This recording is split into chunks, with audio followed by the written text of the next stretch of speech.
Halo semuanya, perkenalkan nama saya Maria Oktaviani Razoli Siahaan dari Prodi Nurse 1B.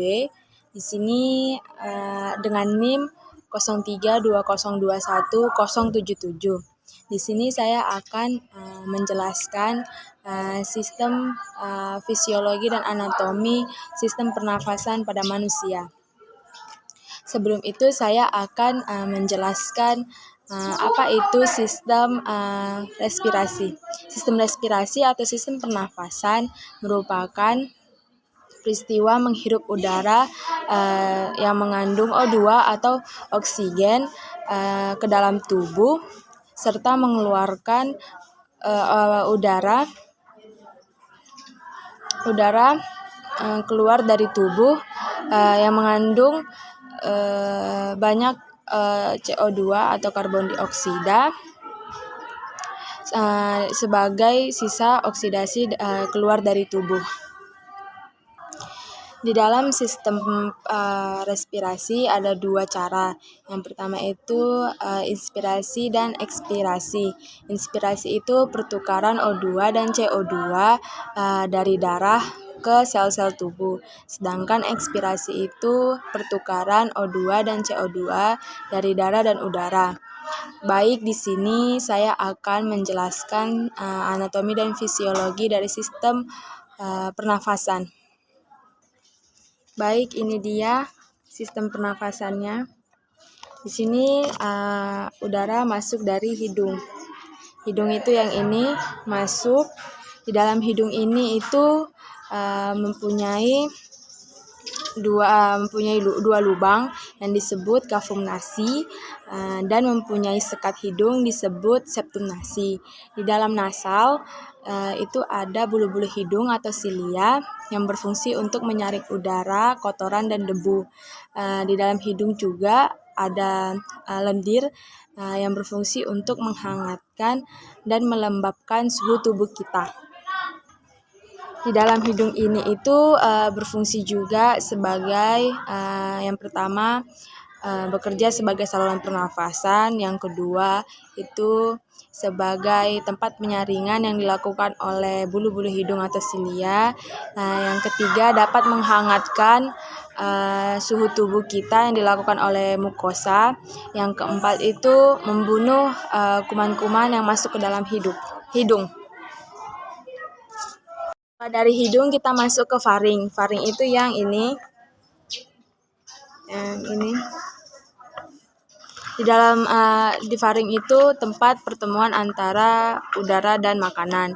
Di dalam faring itu dibagi menjadi 3, yaitu nasofaring. Di dalam nasofaring itu ada 2 lubang, yaitu lubang ostemfaring dan lubang medial.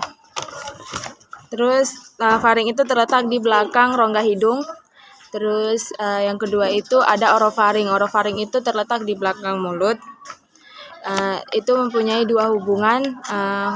Hubungan yang pertama itu ventral dan cavum oris. Yang kedua itu caudal terhadap radix lingua. Terus yang ketiga itu ada laringofaring.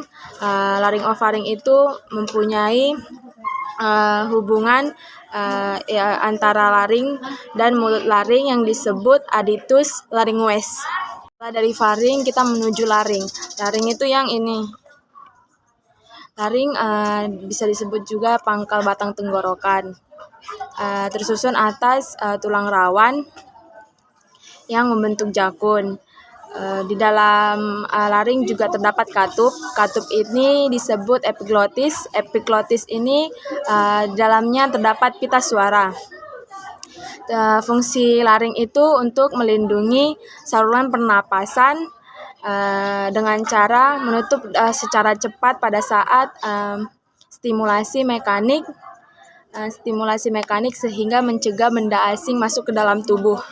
Dari laring kita masuk ke trakea. Trakea itu yang ini. Trakea itu fungsinya menangkal benda asing dan menyalurkan udara dari paru-paru. memiliki 15-20 cincin. Panjangnya itu 4 inci atau 11 cm.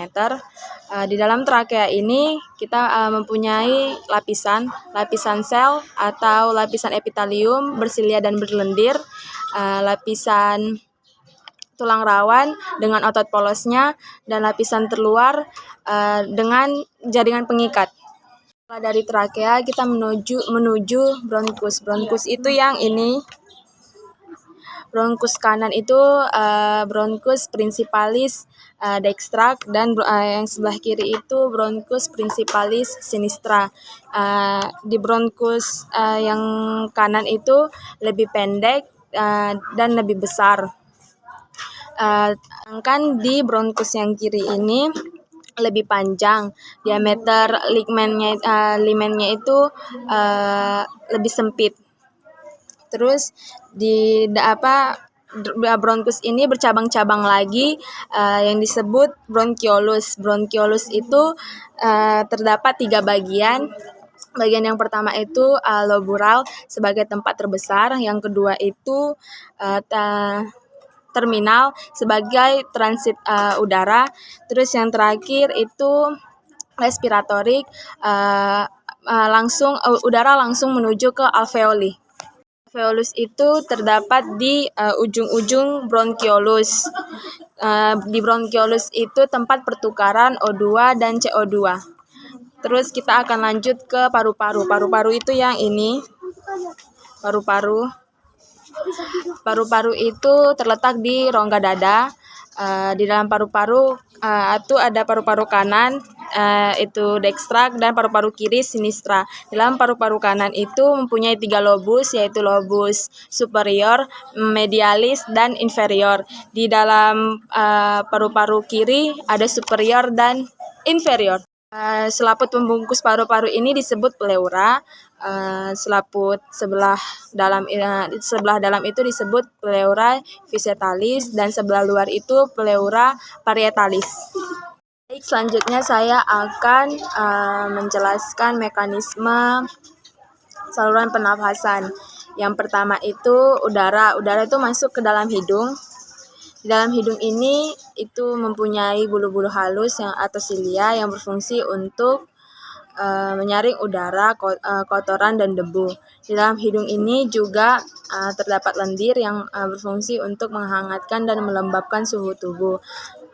Habis dari hidung kita masuk ke faring. Faring ini dibagi menjadi 3, yaitu nasofaring. Nasofaring itu terletak di belakang hidung. Orofaring itu terletak di belakang mulut, dan laringofaring itu terletak antara orofaring dan laring. Selanjutnya dari faring kita menuju laring. Laring itu yang ini. Di dalam laring itu terdapat epiglotis yang berfungsi untuk mengatur masuknya makanan dan udara ke saluran masing-masing.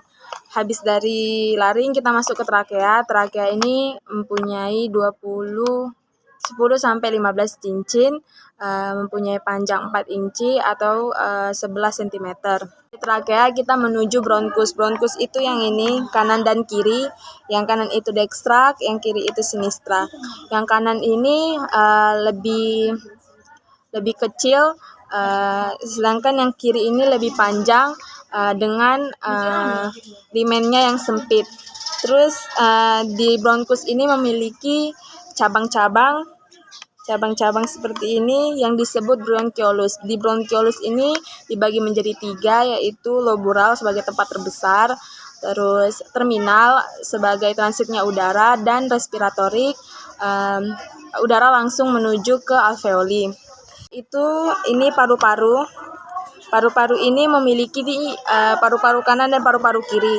Paru-paru kanan itu memiliki 3 lobus. Lobus yang pertama itu lobus superior, medialis, dan inferior. Yang kiri itu memiliki 2 lobus, lobus superior dan inferior. Terus habis dari paru-paru menuju alveoli, tempat terjadinya difusi.